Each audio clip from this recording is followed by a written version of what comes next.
Good evening, everybody. What's going on? It's Wednesday, July 27th, 6:30 p.m. Joe Garcia and my name is Mike Toledo. So I guess I should have done that. My name is Mike Toledo, Joe Garcia from Dent Evo. We haven't been on here in a while. We do apologize for not being on here, but we have been quite busy, and we'll talk a little bit about that too as well. Why maybe you and I, Joe, haven't been on in a while, and but one of our topics is we still going to tag the insurance. We really want to talk about the insurance, our journey of our insurance, things that we've gone through. Joe came out with a cool little kind of infographic based on a video that Tim Corden and Paul Corden created for us. I didn't play that video. Actually, I don't have it. I think it's probably best that maybe we invite one of those guys on there because it's actually their video, and yes, I agree. And they did it for us. So I'm not going to steal that thunder. Neither would I. I mean, I just think it would be probably best, Joe, that we bring them on here. Yeah. But you did an infographic kind of based off of that video. Yes. You got a video. I got a video.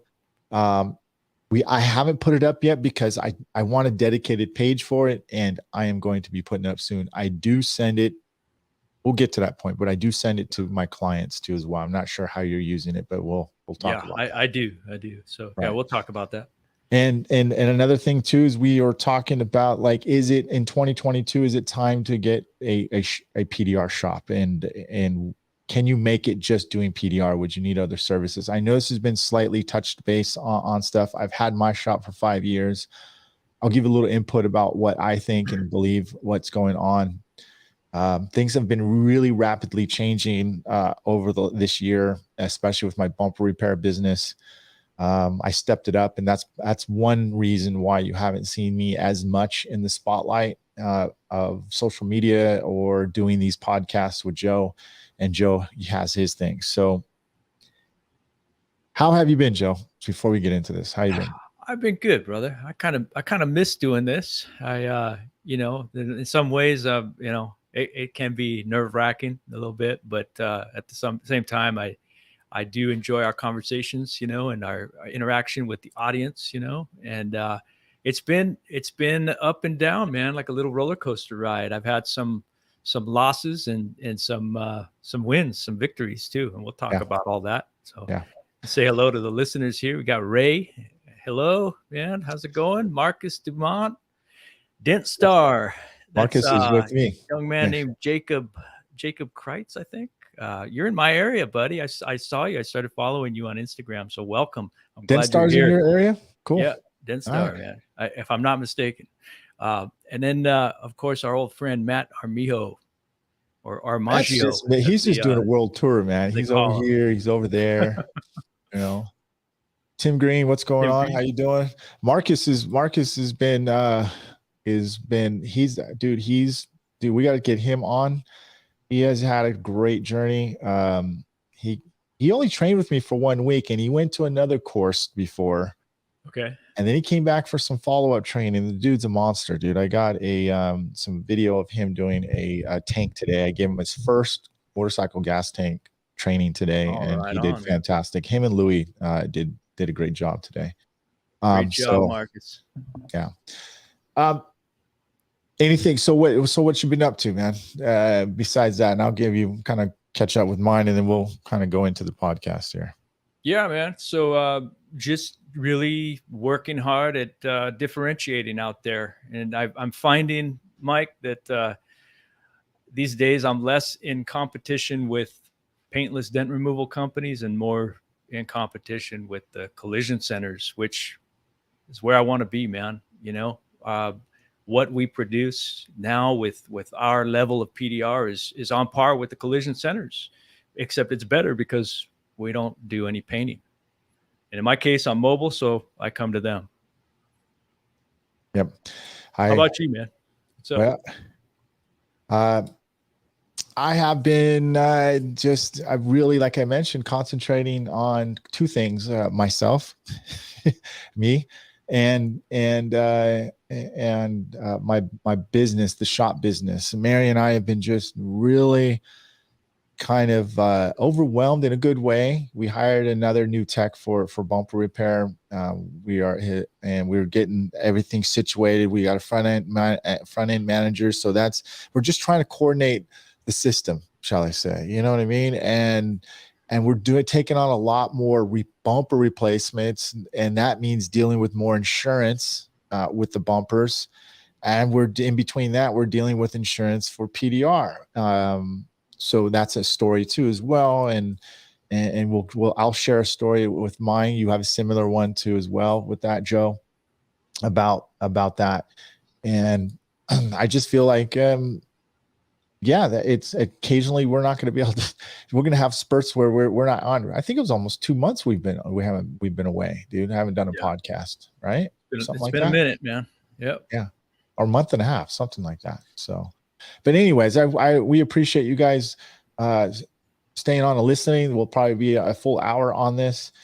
We generally like to try to do Mondays. Joe had his schedule, then my schedule is different. So we're like, you know what? Let's just knock this out. Let's do it on this Wednesday. We'll be back on not the following Monday, but the Monday after. So look forward to something that you guys want to hear something. You guys got some questions. Maybe you want to, hit us up, send Joe or me some questions, maybe some topics that you want to hear that you run into. We'll do our best to cover that in the future podcast. So we want to make you better. We want to talk about real PDR problems, challenges, opportunities, and what we go through it. Look, our podcast isn't going to always be a solution. Sometimes it's going to be like, hey man, we feel your pain.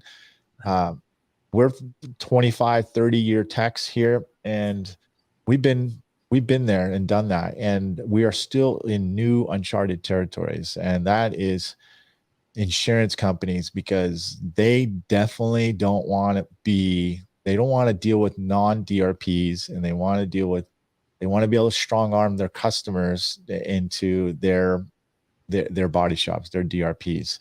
That has been the challenge with dent removal. So what do you think so, Joe? Yes, absolutely. Yeah, they want to stay within their network. It's cheaper for them after all. So they try and keep that customer within their body shop network, and that's been a challenge, but it's a fun challenge. It actually is. I feel like we're growing, Mike. I think that we're going to another level, and I think it's awesome. We've been overdue for a while. So Shane called me today, and I referred him to a client, and the client is going to make an insurance claim and this today. And Shane might be listening to this, because I told him we're going to be kind of touching base on something like this. He wrote it for $2,000. It's a $2,000 repair. The lady's all for it. You know how this goes, right? It just because they're like, okay, I'll do the claim. Right. And you're like, yeah, I got it, man. This is it. Right. Well, that's the easy part. The hard part is after they deal with the claim, writing the estimate, making sure that it's you don't throw any flags up.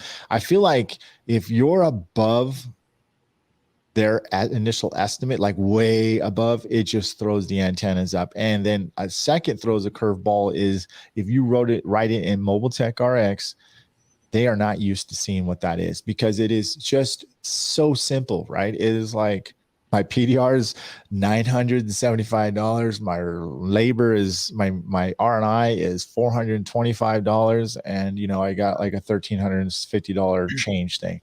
They're not used to seeing that, right? They think it's almost baloney, Yes. So, and then they think that you're really not gonna be able to repair that. So that's what I kind of went through with an insurance company. Yes. And I told Shane about that, to watch out for that. Watch out for the steering thing. Mm-hmm. You came up with a pamphlet based on what Paul Corden and Tim Corden created a video for us, which we will try to see if we can perhaps get those guys on that, because I think they're going to sell that video in the future, I believe, if not already. Yeah, they should. They really should, because I think a lot of our community is going to get really good use out of it. It's fantastic, and it just communicates everything we want to communicate to our customers to get that buy-in and their belief in the PDR process, even when they're filing a claim. Now, Ray, yes, I am on Facebook. I don't really go on there much. Ray asks, Joe, are you on Facebook? Sorry about that, Mike. No. That's why I put it up Yeah, there. I didn't want to throw you off, dude. I know no, it's all sometimes good, man. It's all good. But I am, to answer your question, Ray, on Facebook. You can find me at Den Evo. I'm on Den Evo more than I am on my own personal account. I got a personal account, to be perfectly honest, just so I could have my access to my business Facebook account. And I really don't go on there. I'm more on Instagram. Yeah. So. Besides the insurance, Joe, do you see anything that's have you noticed anything that's different about the industry? I mean, let's besides you and I going forward with insurance companies, what else do you see that might be something, maybe perhaps the new guys, or maybe you see the veterans still running into as a challenge? Anything different that you've seen? I know we didn't prep for this to question. I'm just kind of throwing a new question in there. Yeah, no, if you don't mind, I'd like you to elaborate a little bit, because I do see some new things that are positive, quite frankly. Number one is we can fix more, man. We can do more with especially the glue pull method on these thin gauge sheet panels that we work on. Man, I have been using the glue method and tension pulls, both laterally and perpendicular, which we could get into talking about that too. I bought a new product, Mike, from Cam Auto. It's a device created by a technician named Mike O'Grady, and it's called a constant tension device. It looks like a shock absorber that connects to your tab, your glue tab, and to your strap, your pull strap, and it basically holds tension on the panel while you're knocking down crowns. And you know how when you have tension on it and the strap will start to loosen a little bit as the metal comes out, right? As the dent shrinks a little bit. Well, then what do you have to do? You have to crank that ratchet strap more. And what this does is it destabilizes your connection point with the glue tab. So you risk the glue tab coming apart from the car, or just not getting as an effective and efficient pull. The constant tension device, the constant tension device really holds onto it, and it just keeps tension on it so that you can just concentrate on knocking down crowns and working that metal. And it's just a beautiful thing, man. I've made a few videos, and you made some videos. Oh yeah, man, do you have it on Dent Evo or Instagram? I haven't posted anything because I'm still really mastering using it. Let me visualize this, because I know guys are thinking the same thing. So you got a crown, because generally what we like to do is put a bridge across it, right? And I'm thinking, this is how I'm thinking. So you would normally put like maybe a Kiko like mini lifter or the K-beam or something, right? Yes. And you hold tension, right? But you're kind of always, kind of doing this to look around your reflection. So, I mean, you're the bar, so you can see the reflection. You're saying that this will connect, or just it pulls straight out so you can still see a good reflection. Is that what I'm seeing, or you're hearing? Yeah. That's precisely why I don't really use my bridge pullers anymore that much, Mike. Because it obscures your vision, and then also it's hard to knock down the crowns, so so with a perpendicular pull with the tension strap and the constant tension device, it really helps for that.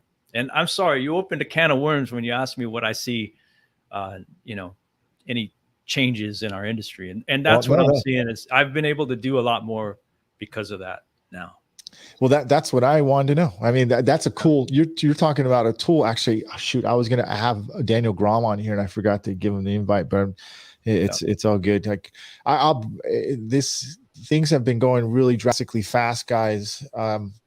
Joe and I trying to, bring you guys some love, and we haven't forgotten about you. It's not that we don't want to do it, but it's just always about time, you guys. I mean, that's as we have full-time businesses. What's up, Davo? What's up, Dave?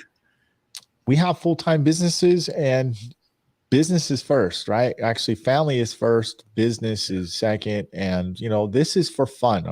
Joe and I aren't getting paid for this, and and I'm sure you guys can kind of relate to what we do.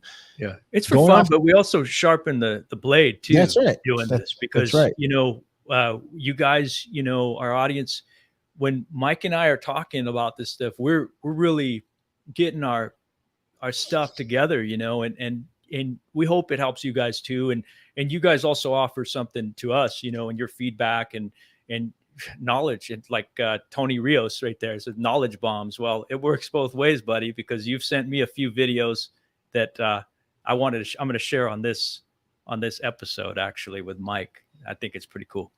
Anyway, go Cool. on, Mike. So I'm going to get to that question real quick too. I don't want to be off topic, but I have to say, you probably noticed I'm got an Indian motorcycle hat, dude, but I didn't buy an Indian motorcycle. I wanted to buy one. I put some money down on a motorcycle, this one in particular, and it was a 2-month wait. And I was like, you know what? I'm just going to buy something else. And I ended up buying a Harley, something similar to that. Not no high end super Harley, but I'm just like, you know what? I'm just going to take some me time. I'm going to work on this project. And by the way, ladies and gentlemen, I sold my beloved Honda Civic, and I sold it for 15,000. And I sold my little lowered Grom, dude. And so yeah, I thought I would never sell my Civic, but yeah, that's what I did. That's what I've been doing for the last couple months. But I know our topics are all over the place, Joe. Well, man, I had to get we that should in probably have a because I moment of didn't get it in silence for that last time. too. People are like, "Well, why were you really gone?" And so that's Yeah. pretty much. I have to. It's called a reset time. Everybody needs a reset. I don't care how like you think you're Superman. I've been going Superman for 30 years. Honestly, 30 years I've been going Superman style, and I enjoyed every second of it. But I knew one day that I would come to a point where I'm like, I need to chill. I need to relax. And I think you don't feel guilty, ladies and gentlemen, that you feel like that. You know what I mean? Or you get like that. You deserve it. You work hard. Don't feel guilty, because that's the kind of scenarios I went through. So, Yeah. So The what do I balance. see? What do I see in changes, Joe? I see the guys learning so much quicker, right? That's what I see in a good way as well. I mean, this is all positive. Guys really want to get, and girls and gals. I've been training some ladies too as well. And that's another thing I was training. And I'm observing how fast these people learn. I'd like to give myself credit for helping them, and that's what I do. I guide people and help them become the better than what they are. But it's always about these people. You guys, you ladies are trying to really get better, and you're using every single resource to do that. And that is just amazing, because a 1-year tech is like a 5-year tech, and a 5-year tech is like a 15-year tech, and they're just getting better and better and quicker. Yeah. But my advice, Joe, for these people too, and I think I said this to Marcus and Louis. What happens is that the tech becomes so good fast that the value of what they charge unfortunately stays down for the most part. As they get better, they don't bring the value up with their quality. You see what I mean? Because they either, when they start, they don't feel like they should charge as much because they're not as good, and they're not going to do as good a job, things like that. I do feel it's getting much better than 10 years ago, because they weren't even mentioned. It wasn't even mentioned when they were learning. When you were learning PDR, were you taught any marketing at all? Were you taught in like how to I handle your was. money or I was. anything like that? You know what marketing I was taught? What? Hey, we're a fraction of the cost of body shop. Yeah. Cheaper than the body shop. So that's not a very good way to market PDR, man. I No. think it comes down to do you want to sell cheap labor, or do you want to sell your knowledge? Your knowledge is worth more than cheap labor, and there's a place for either of those in this market, and you can do well at both. But I know what I choose, and I'm able to do, I feel like, a little better because of that. It's not an easy nut to crack, when you're trying to ask for as much as you can, but it's possible.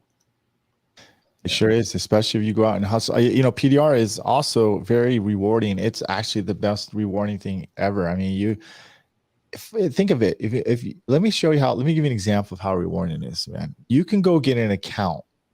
You can hustle and hustle and hustle, and your mindset. Most of the time, they're going to say no. But if you are always afraid of the no, right? Then you won't get as much. But go out there and bust your butt and try really hard, and you get one thing. It's going to reward you 100 times fold. 100 times fold. You land an account. You start advertising, you get on Google Business, or you create a website, you do it right, you 100% it, you get 100-fold back of that. And the harder you work at PDR trying to do things right, you get better. Here's another example. Let's say you're doing a dent. Generally, you go super fast. Let's talk about creases. That's the number one thing what happens. We have a crease. You have a 6-inch crease. You're going super fast. The first time you're doing super fast. You look at it, you cross check it, and it looks like a stitch, right? It looks like stitches right across. So now you got that first part. You did your first pass within, I don't know, 5-10 minutes, right? Yeah. Now you're spending 3-4 hours cleaning up all that stitching, right? Going back to my point, though, if you invest 1 hour extra in going slow, you're going to save yourself 3 hours in the end. Right. That's the same thing with what I'm trying to say with PDR. Anything you do it slow and do it right, and it will pay you dividends towards the end. You know? And how do you justify getting that extra hour to go slower? It's a rhetorical question. Sure. Well, you justify it by asking for more money, because that's what it's going to take to do a better, cleaner job, right? What's up, Joshua Dragos? I actually hit that. So sorry. I heard of a whole year, and now I'm going into my 3rd year in the business. So how you doing, Joshua? How's it going for you though? So what do you guys think? I mean, are you 3 times better, 5 times better, or like financially? You know, I'm not talking. I don't want some exact numbers, but how's it resulting? You know, obviously, you wouldn't be in the 3 years if you're doing it for 3 years if it wasn't being profitable. But right, yeah. Yeah. So go ahead. Go ahead. No, I was just going to, in reference to Joshua Drago's comment, you know, he said, I heard no for a whole year, and now I'm going into my 3rd year in business, you know? So, you know, I think we have to get comfortable with hearing no, but at the same time, we have to arm ourselves with learning to demonstrate value and justifying our validating our, you know, our process. And that's where I say, you know, this helps me to do that. Just having these discussions with you, Mike, and then publicly with our audience, it develops me, man. It sharpens the blade to do that. So, also, Ray, you had mentioned a little bit back, kind of in line with what Joshua is saying.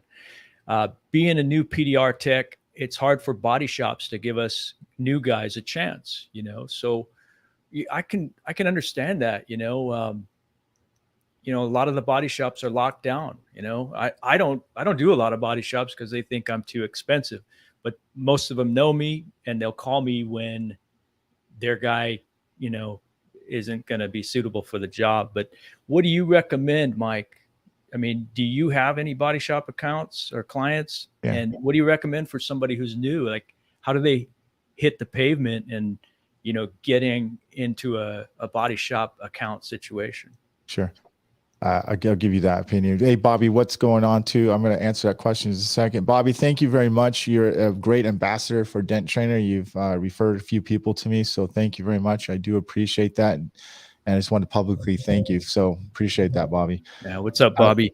Going back to your question, I would say it's considered the same thing as a dealership account. I do think it's much easier to get into a body shop, but I think what the body shop manager or the owner really wants to know is that you're dependable You can help his reputation. These are the keywords communications you need to talk to people about, what they're concerned about. It's not always about price. It's definitely not about price at a body shop, because they just need to know that you can do a good job. They can upsell it because they know that they can paint it for a lot more, and it's more inconvenient for the client. But the thing is dependable.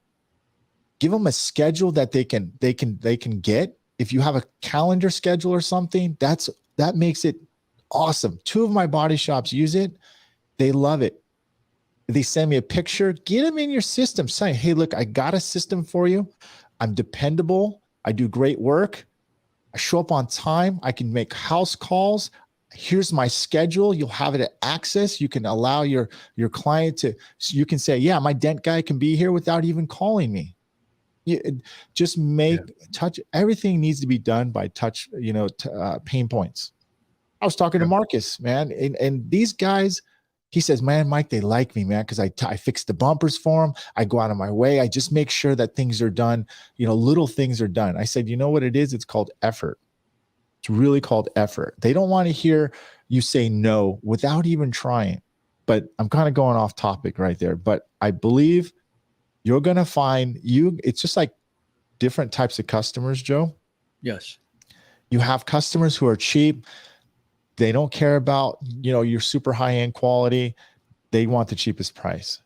Right. Body shops are the same way, right? You can have people who really don't care about all those other bells and whistles. They care about the price. You will find some great accounts who are going to pay you well. Body shops, they just want you to give them the same type of service, how they treat their client. And you need to let them know that. And I think that if you really get in that mindset of telling them that, instead of talking price, talk value and dependability, I think you'll have a better chance of getting in. Okay. Right on. Yeah. I mean, is it fair to say though, with body shops that they are kind of budget conscious, and I mean, they want the volume discount, right? Just like the dealers, right? To a point, Joe, to a point. But I feel like if you have a system to where like, hey, listen, this is my cost for this, and I'm going to give you my 30% or 20% off of this cost. They like that system, right? They also know if look, I have these body shops, right? And I split them up and kind of like almost like as if they're franchises, right? Oh, what location are you in? Oh, I'm in this city. Dude, they know I'm giving them 5 to 10 clients that come to their body shop a month, because I do half these train wrecks. I get about 5 to 10 maybe dents. I can't do that. It's really collision shop stuff. So I build a relationship and a rapport back to them. Right. They give me work, I give them work, and it works out great. And like I said, you really have to have a good personality too. That's going to be that's a door opener, right? The personality. If you don't know how to talk to people, read books. Yes. Watch YouTube. Understand how to communicate with people, because that is how you open the door. Yeah, that's great advice, Mike. And I think a good book to go by is called author was Dale Carnegie, and this goes back to like I think it was like the mid-century, like 1940s or something. It's called How to Win Friends, and I can't even remember what it's called. How to I think it was How to Win Friends. I'll have to look it up, man. Sorry, I lost it, but no, I'll find it. But that's good. Let's talk about a guy. Sorry, Joe, I didn't mean to cut you off, but let's real quick. So you and I both follow a guy, and then I'll let you finish your side. Sorry. Go for it. Yeah, What's that guy we follow? It's called the Asian guy. Okay, I'll find that too. What's his name? Dude, he does a lot of good communication stuff about marketing, man. The fur, right? Okay, I'll find him. The book is called How to Win Friends and Influence People. It sounds lame, the title. I read this many years ago and still refer to it, but it it just talks about building rapport, man. Just like basic common sense stuff,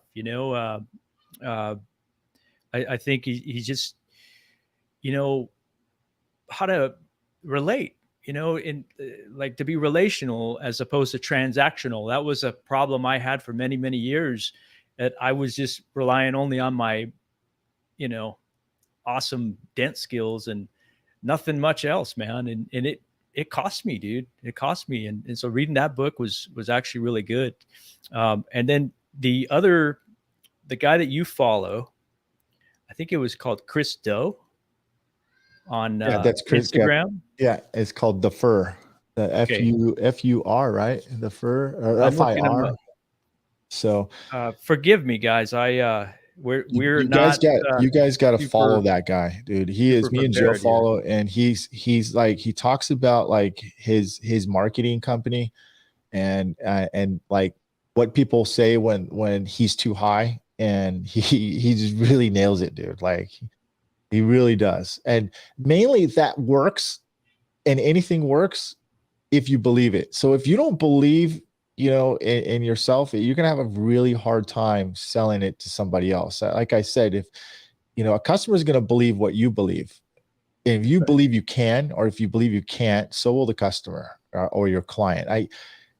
I'm trying to get away from saying customer too, because the client is you. I have a different feel for that. This is me personally. That's my preference, but I feel like yeah. So what was it? Did you have a link, or not a link, a name? Anything? Yeah, I sent you a link to. I think we're talking about the same guy, Chris Doe, Yeah. business marketing Instagram. So is at the Chris Doe. I just sent you the link if you Oh, want to share you know that what? with Let me see everybody. if I can And pull I them up think here. I hope I'm not Oh, thinking I of can't. somebody I else. I can't. My damn computer. My keyboard Okay, is messed so up. you guys, here, I'll just type it in then in the comments. Yeah, do that. Okay, let me see if I even know how to do this here. Or just put the link in if you got one. Yeah, I'll Just do that. copy and paste it if you can. Okay, okay. So while you're doing that, I'm going to talk about. So I had a client, and big old smash on the front fender. Ford Fusion Pearl White 3-stage. Estimate was at $2,200. The fender estimator, or the insurance sends the client an estimate for the repair before my submission of my cost, and they sent it. They gave her $775 and some change. She has a $500 deductible, so she's gonna pay $500, and they're gonna pay the $200 basically. So they send her a check for $275, dude. Okay, and I go, no. So I send a claim. I send this supplement in, and it comes out to like $2,200 and change, dude. Wow, man. The guy calls me back and says, why is this so high? I was like, what are you talking about? Why is your estimate so low? He goes, well, the client, really, this, we can get this panel replaced. And so you can get this replaced and painted for $700. He's like, well, maybe a little bit more. And I was like, no, a lot more. This is a 3-stage paint. You are going to take the panel, you're going to replace it with an aftermarket panel, sometimes even a used panel. The panel probably and most likely won't fit completely. They'll have to spend more time trying to refit the panel. You're going to repaint that fender. You're going to repaint the hood, or blend into the hood, bumper, and door. So that customer is going to lose probably about 35% of their factory finish on one side of their vehicle. Not to mention diminished value. And Right. not to mention it's going to cost you a lot more time for the rental car insurance, or your rental car. Right. He didn't care. He goes, how can you fix that? Can you really fix that? So he was doubting PDR the whole time, right? And I said, yes, I can fix that. I'll give you some links on what we can fix. Yeah. And he simply says, well, we told the customer to go to one of our insurance companies. I said, so you're steering them? No, it's just we suggested one of our facilities because we're going to guarantee it. And I said, you don't guarantee it anyways. What are you talking about? It's the body shop that guarantees it. So I go, let me ask you a question, since I got you on the phone. The client, if this was your vehicle and you had the choice to actually have your vehicle repainted, diminished value, you're going to be gone. Its car's going to be gone for 2 weeks, the minimum. Or would you like to keep your factory finish, OEM, everything OEM, no Carfax report, and it's going to be done within 1 to 2 days, all still OEM factory? And wouldn't you choose PDR? That's not up to me. That's up to the client. Totally deflected. And I had every answer he had, I had an answer that he couldn't answer back. Yes. Right. Mm-hmm. I saved the customer. I pulled the customer back. Got the customer was like, oh yeah, I'm going to go with you, blah, blah, blah. They pulled her back and basically convinced her to go to the body shop. So, and they said, well, the customer has chosen World Auto Body. I said, let me ask you something. Is World Auto Body your DRP? Crickets. Yeah. So just to inform you guys, just to make sure to let you know, people who's not in the insurance or hasn't touched the insurance, a DRP is a direct repair program. That's what it means. Okay. And that means that the insurance company is in cahoots with these specific body shops that they refer their clients to who get into accidents. And the reason why they do that is because they want to save money. That's all it comes down to. They don't want to replace the vehicle with parts, with OEM parts. They want to actually replace it with aftermarket parts. If they can't get aftermarket parts, they're told to see if they can find a used part. So that's how that goes, right? Yes. It is not, the client thinks that they're getting the best repair possible when they are actually not. The insurance company will also mention that they're going to get a cost-effective repair. And just like when in Paul and Tim's video, it really means that they're going to get a cheaper repair. So your thing, you came up with a pamphlet. So I'm setting this up, Joe. You came up with a pamphlet or a little flyer. I want to share for you. Okay. It's an infographic. Yeah. Infographic. Yeah. So this is it.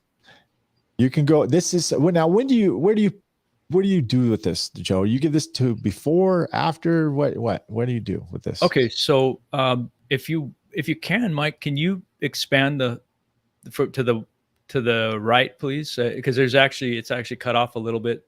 So it's actually there you go. There you go. So, it's a little infographic that is just to follow up with prospects who I've already had the discussion with on the phone about their option of filing a claim. And if they're leaning towards filing a claim in order to come up with the money to get my paintless dent removal on it, then I want to make it as easy for them as possible. So I do send the video that Paul shared with us, and again, we'll have Paul and Tim on here if they want to come on and kind of show that video. But I also show this infographic because I want to make it seem as easy as it is. I mean, really, to file a claim. I mean, you just contact your insurance provider. You can get the claim number once you file the claim. You tell them who you choose, and in this case, it's my company, Dent Evo.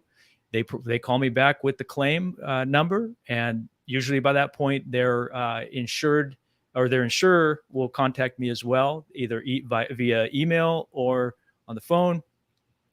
We already have a rapport, and then we go ahead and submit the estimate with the claim number and all the information on there, and it gets the ball rolling. Yeah, and one thing I do want to reiterate, if you guys are just joining us on this, Paul Corden and Tim Corden created a cool video. They have a video that they did for themselves. I bet you it's on their website right now. So I think it's called Dent Shop, dentshop.com, or the Dent Shop. So I'm sorry, I always mess up there. Dent Shop. Yeah, it's Dent Shop, right? Okay. Mm-hmm. They have a cool video. They actually made one for Joe, one for me, and we haven't had a chance to put it up. I would normally play it, but I feel like they're the ones that need to come on and show it. And because I believe you will be able to purchase it for yourself, and I highly recommend, because the wording and everything is done really, really well and professional.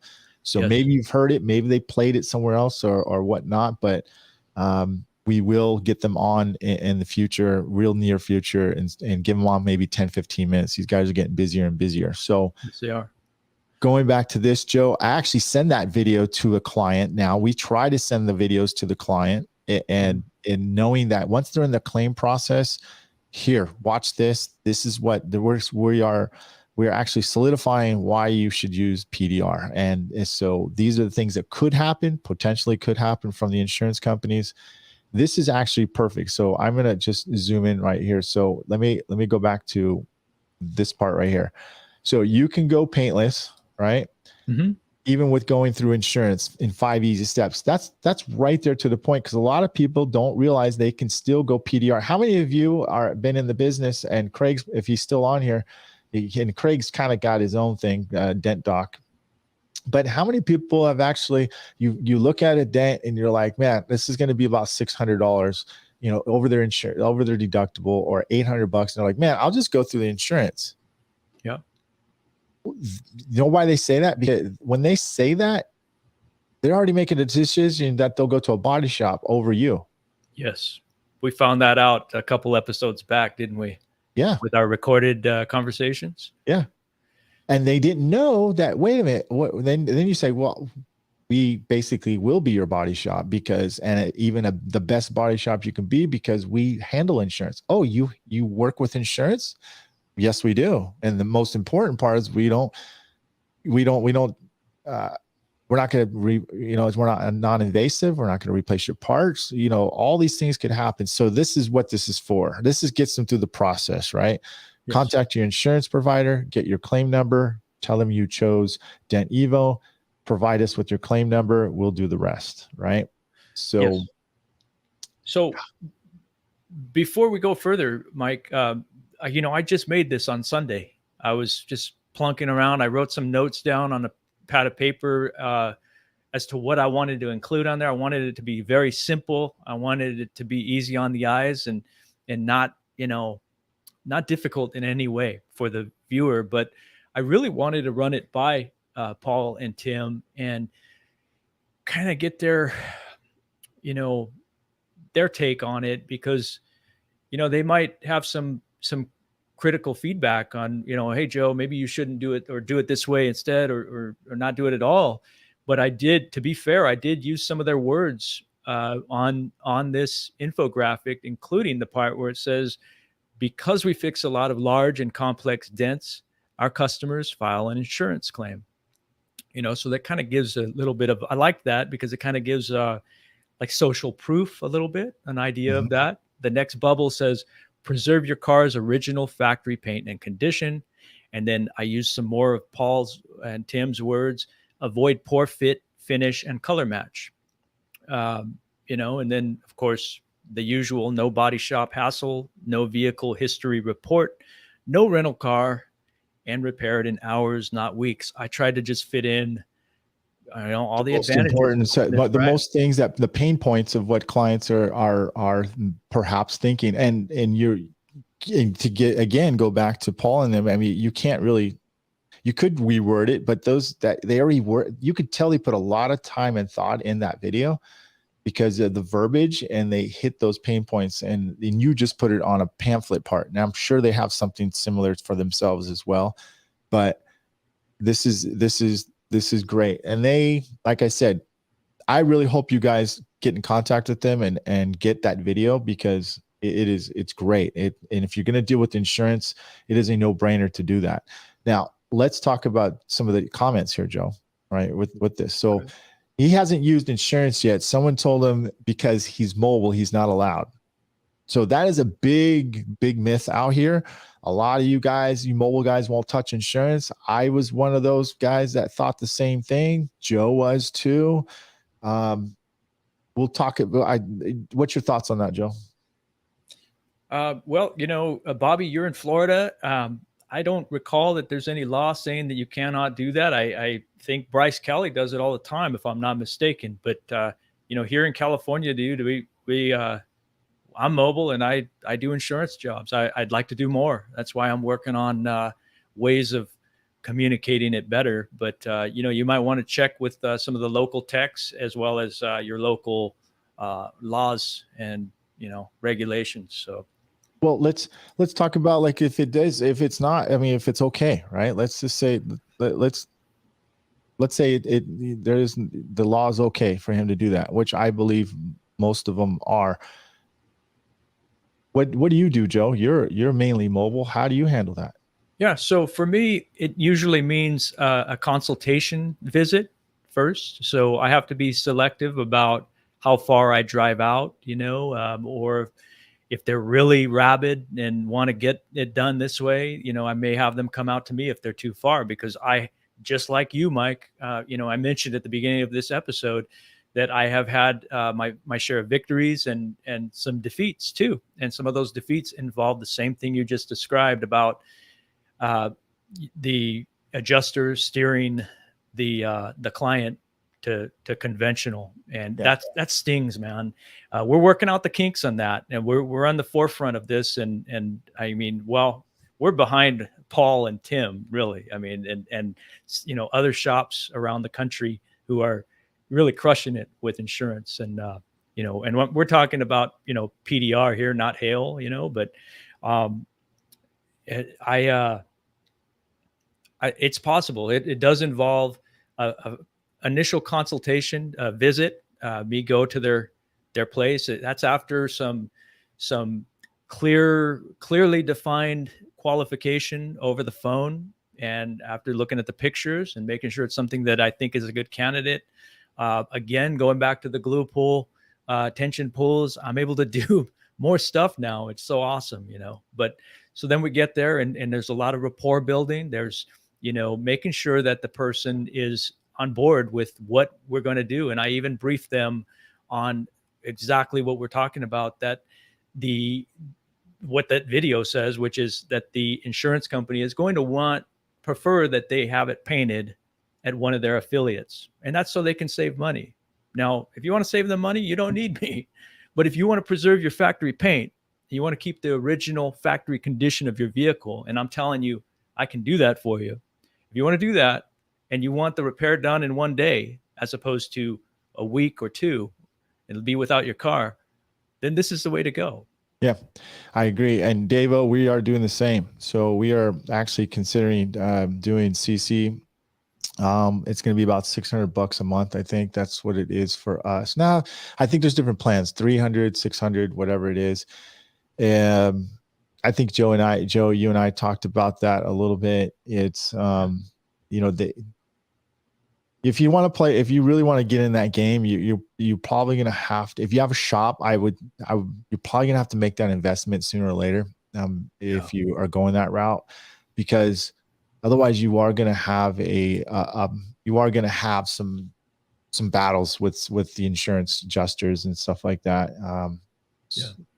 It's fine, but what I'm trying to say is that it's almost cost effective just to write it in their lingo, and it's because they almost laugh at the Mobile Tech RX, which I think Mobile Tech RX is by far one of the best apps if you're a mobile PDR tech and you're doing dealerships and you're doing retail. I think it's a no-brainer to have it, or something similar to it that's that the other guys have too as well. So I'm not saying Mobile Tech RX is the app to do, but there are other ones out there. But when it comes to insurance, I feel like it's a different animal, you guys. You're playing with the big boys. I think Mobile Tech RX or something else in the future can possibly have the potential of doing that. But if you're going to deal with a lot of insurance, I think Davo was right. You probably want to go CC1, so CCC. So, yeah. Yeah, absolutely. And have someone on board on your team to do all that stuff. Man, think about how streamlined that could be, and you're just constantly moving, Yeah. No, I agree, Dave. That's what I just said. Davo says you got to speak their language. CCC is it, and that is so true, man. Yeah. So you guys, there is something right now. So if you don't want to make the big investment, you want to do onesie twosies. You've had Paul on here talking about Dent Ops, and I meant to get Dent Ops on here. So that is another way you could do it. It's going to probably run you about 130 to maybe $160 per estimate. But once if you got the A-OK and you're just waiting for to submit your supplement to the insurance company, and it's a big boy ticket, I think it's a smart move to do that until possibly you get your own kind of software to do that. Yeah. But how do I use insurance company? Like the process is getting them to work for you. Wish there was a video on that. Well, Bobby, we've been working on this. If you follow this podcast, we've been trying to talk about the customer repair journey, right? The customer insurance repair journey. It is a little bit different each time. The main thing is that you have to convince the customer that your repair is a better repair. Don't be afraid to charge pretty much full pop for what that is, because if they called you, their chances are they're going to still want to use you no matter what the estimate is. That's why you have an estimate of $700, $1,200, $2,000. You don't, just because they're going to pay out of pocket, you ask them that, you don't do it for lower, because it's not going to make the effort of your repair any easier. You'll be surprised that actually more than half those, and I'm not lying, more than half of those big repairs that you put out there, they pay out of pocket anyways. Yes, that's exactly it. I mean, when we start talking about filing a claim with a lot of these prospects, more often than not, they end up deciding to pay out of pocket, which is awesome, because that kind of opens the door for that, with just that conversation about filing a claim. So gets their head wrapped around it. Yeah. No, 100%, Joe. I mean, how much of that you think is head trash, Joe? What part? Just dealing with insurance. Totally. It's totally, the price. dude. Huh? Look, man, I can't speak for anyone else, but for myself, dude, for decades, man, I was working in kind of with blinders on, man, because I got comfortable, I got comfortable working with my little dealer accounts, and I had a lot of volume, and I didn't have to think about that stuff. And then one day the time came where I saw the writing on the wall, and I was doing more retail, and it got to where, like, just trying to talk with these people and justify the price, it was becoming very difficult. And, so I learned, and I turned over stones, and I listened to people who were much smarter than me. And I figured that out that way. And then now the insurance filing a claim thing is just another one of those things. And yeah. I think, and on a good day, I look at it as my mind is growing, and I'm going to strike out a few times, and I'm not as afraid to strike out now, Yeah. But on a not so good day, man, it stings, dude. Like what we're talking about, Yeah. when you lose that prospect, especially after you had such good buy-in from that prospect. But we're learning, and we're getting better each time. And, we'll share with you guys whatever we have. And David Durden,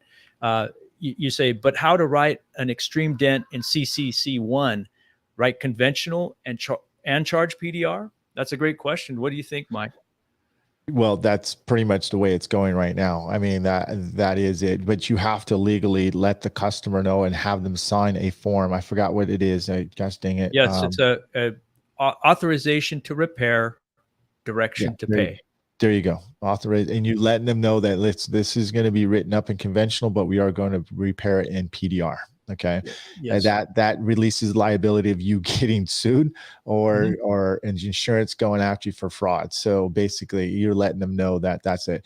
Now, I believe that CCC is going to end up having to go PDR software soon. I just feel like that's what's happening. Look at how many techs are getting involved in the insurance companies now. Which is a good thing. I think it's eye-opening, right? And yes. The insurance, I think, in a way, they have no idea. They're like, how do we handle these PDR techs, man? We can't get them we can't get them as a DRP. You know what I mean? So we can't dictate them.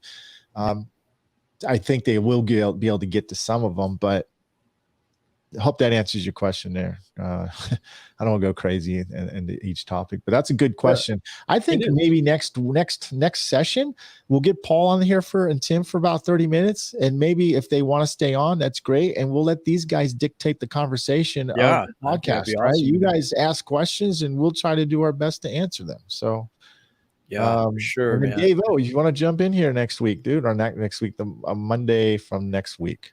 So Yeah, because we're learning, dude. We're learning as we go, and we don't have all the answers. We're just sharing what's worked for us and what hasn't. I will tell you, Mike, dealing with the adjusters, I'm finding that even with the cool tools that we have available now, like DentOps, and I've only used it once, and I failed because my estimate was higher than even the DentOps estimate.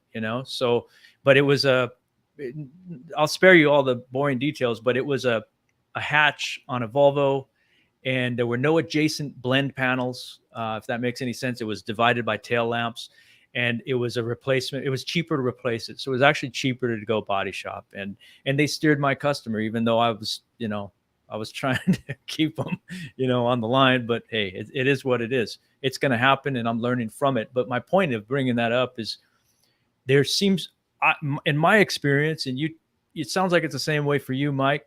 There is a negotiation process with the adjuster. yeah. And just this week, I did get approval from a AAA claim, and we did negotiate on the labor rate. Because I have my labor rate set for R&I set at $100. It's based on really yeah, it's $100. based on local mechanical rates, Cool. and I think it can actually go up higher, like a couple bucks too. But he was asking me about, because he was telling me that the body shop labor rates, like uh, Caliber and the big boys, they're at $60, and so he was kind of asking me if I could help him out, and like the lower body shops are like at 50 or 55 or something. So I said, okay, man, to try and sweeten the deal, I told him, look, man, I'm really by the book, dude. And I do this stuff like this because being by the book is what produces really, really great results with this process. It's a really advanced way of doing things. But, if it's going to help you to justify the cost to your boss, then let's, I can work with you on that. Let's do the $60, and I got the job, and mind you, he came at me initially with like a $700 estimate for a quarter panel repair on a wheel arch, and he claimed that it was Fix Auto, who, that's a local, they're kind of like Caliber. They're like a big chain out here, collision center, and that they had estimated at like $700 or $800. And I reminded him, like, listen, man, you and I both know they're gonna come up with other ways to supplement. They're gonna find other costs for that quarter panel. It's a quarter panel after all. I told him, if it was a door or just a replacement panel, I probably wouldn't have an argument with you. But we I think that this is a win. And then I reminded him about that this is a 1-day repair. I'm going to do it at the customer's location. This means no rental car. You're not going to have to pay for a rental car. They forget about that, man, because they're thinking about my average body shop is about 10 days. I'm just saying, like I don't think body shops on nice big dents. And listen, I'm ordering parts, right, for bumper replacements. I have to order one from Germany, dude. Right, a piece, dude, from Germany. These parts, all you get in a collision and they're replacing parts. There's at least 1 or 2 parts that are on back order, dude. Right. And that sometimes that back order could be 3 days, 5 days, a week, dude. So, wow. Yeah. I was telling you, I was talking to an Advantage, Joe, about like what a PDR shop. Okay. And we'll close our thing here because we're going a little over here. Okay. I have an advantage, I believe, over a mobile tech, right? Having a shop. I also believe if a customer makes a claim, I'm actually making more effort of saying, okay, bring your car over here if I have the room, right? Because now I'm kind of holding the car hostage, and I'm allowed to, basically the car's going to be have a hard time, ladies and gentlemen, for them to actually take that car back and put it back in their body shop. So that's how I lost my last one, because they got to talk to them, and the car was just in lingo. You know what I mean? I've been talking back and forth. The claim was open for a week, and I just didn't. I didn't have. Next time I'm gonna freaking tell them to bring the car over here and drop it off, man. So anyways, that's it, Yeah. man. Yeah, no, you're exactly right, man. I think I heard Shane Jack say, grab the keys, or grab keys, and so that you shop guys have an advantage, because you can not only grab the keys and basically keep the car with you in your possession, especially once you get that authorization to repair form filled out by the client, but then now it's taking up space, and you're having to charge rent space, for that. So there are some advantages, and a shop right now is not an option for me, financially, but it will be soon enough. I want to dial in this insurance thing for me, and as just one more revenue source to once again to help my clients solve their problems, because this is just one more way for them to come up with uh, the money for a Denevo repair. So, when we get there, it's going to be a shop, but for now I got to do it mobile, which is kind of fun. I like the challenge.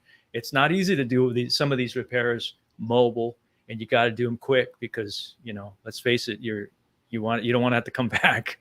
Right. Yep. I get it, Joe. I mean, I wasn't taking full advantage of my shop. Now I feel like we are just starting to take full advantage of the shop. I don't know. I think I'm going to be able to grow out of the. I think I'm going to grow out of the shop by next year, dude. I have a feeling I will be. Right on. We're even debating, thinking about buying commercial property, but that's just a thought right now. It's just a thought. I think that commercial property, if anybody's looking, I think it's going to go down in the probably next year or two. So that's, I don't know if that's going to happen or not anytime soon, but it definitely feels like it's going that route. And like I said, you guys put a lot of effort into what you're doing. You're going to get a hell of a lot of results. Okay. You put a little bit of effort, well, you're going to still get some better results than you thought. But just imagine if you really, really put a lot of effort into what you do. So, yep. Any last thoughts, Joe? Actually, I wanted to just thank Bobby Z. He says, Joe, by the way, I stole that idea with the PPF paint protection film on the Dent. Works great. Thank you. You're awesome. You're awesome. You're welcome, Bobby. Thank you for mentioning that. It's just he saw me with a video where I used some paint protection film on a matte finish to get a reflection. That was just another way because I had that, but not packing tape. So yeah, it works sometimes, and it's a little bit more durable with the tapping down. That's right. That's actually depending on what you use. There's some pretty high grade stuff now that it's pretty solid. Do you know what I do on white cars is I will take some black vinyl or black packing tape and put it on the panel, so I have a better reflection to work with. Yeah. Instead of just, trying to turn my board or my light. So I'll just put black. I'll put black vinyl or black packing tape. So try that, you guys. So carry some of that. It works awesome on white cars, man. So awesome, dude. Hey, real quick, Mike. Also, I didn't sign up in StreamYard, so I couldn't make comments on the chat with everybody, but I can make comments on the private chat. If you want to do me a favor and copy that link to the Chris Doe, the marketing Instagram page that you wanted to suggest to the guys, to our audience. Yeah, so that's in the private chat. So if you can copy and paste that into the comments. And then also I put the title of that book by Dale Carnegie, How to Win Friends and Influence People. If you guys want to check that out. So yeah, man, we're all getting better and learning and evolving. So, and so too is our craft, which is awesome. So, well, thanks, Dave, you guys. Thanks everybody for tuning in. We appreciate you guys. And yeah, we'll see you. Chris Doe is the best beast. Yes, he is, man. Listen, guys, don't do anything I wouldn't do twice. All right. We'll catch you guys later. Let us know what you guys thought and get ready for a week from next Monday. A week from next Monday, we'll come on. You guys are going to be part of the show as always. You dictate the show, and we're going to have to see if we can sneak all Corden and Tim Corden on and share that video. All right. Have a good night, you guys. Take care. Guys. Thank you. See ya.